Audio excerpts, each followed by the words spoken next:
Salaries are sensitive but super important topic for anyone. And so in today's video, I'll share with you 3 ways that I've successfully negotiated my salary in the past.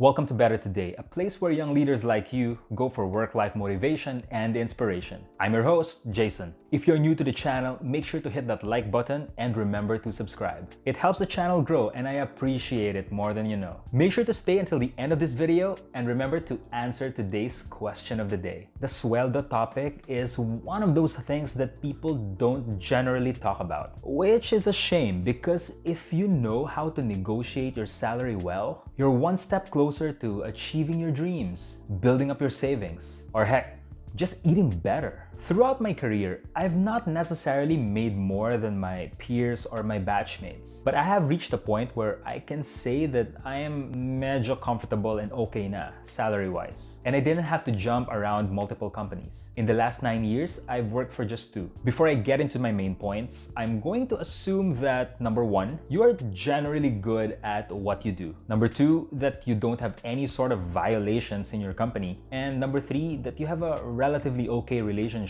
with the people in your company. Let's get to it. 3 ways that you can negotiate your salary up.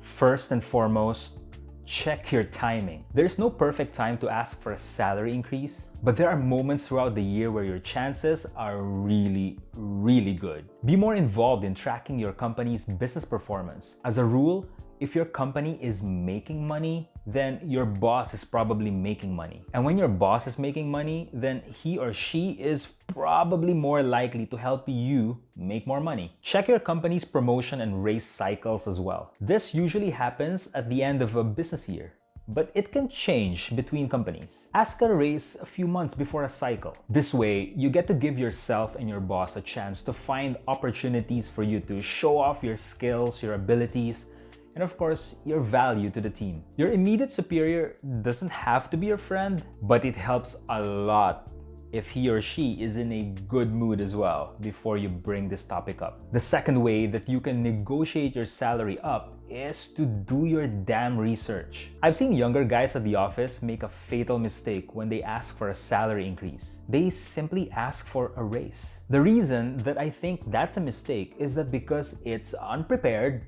and it's incomplete. When you're asking for a raise, remember that you must do your homework. You must know how your company makes money. You must know how much other companies like yours are paying their people.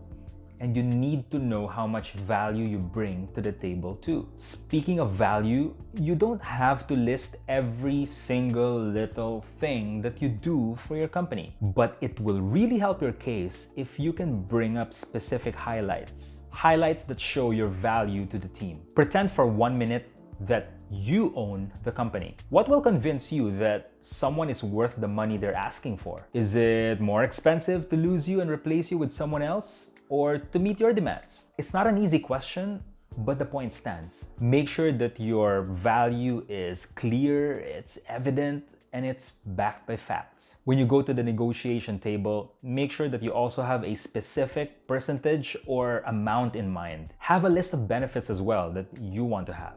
Then back up your figure with data, research, and good old facts. The third way for you to negotiate a salary is to know when to walk away. If you know for a fact that your company is relatively okay financially, and that you know you're bringing good value to the table, you must go into the salary negotiation expecting to win. Your preparation puts you in a position of strength.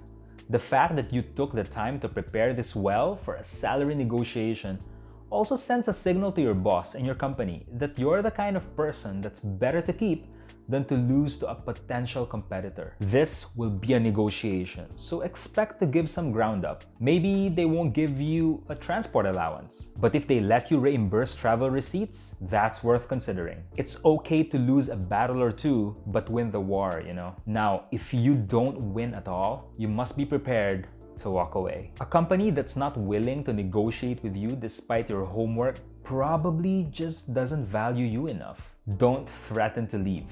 that just marks you as a flight risk. And while you might get what you want in the short term, you'll end up losing in the long term. Just be prepared to look for an opportunity somewhere else. Somewhere else where you can grow as a professional and yes, make a little bit more money-wise. If you enjoyed this video and you learned something, make sure to hit that like button. And remember to subscribe. Share this with a friend as well who you think needs some help in negotiating their salary. I would really appreciate that, and I think your friend will also appreciate that. Today's question of the day is, what is stopping you from negotiating a higher salary? Let me know in the comments below. Thanks for watching. My name is Jason, and may you negotiate a better salary today.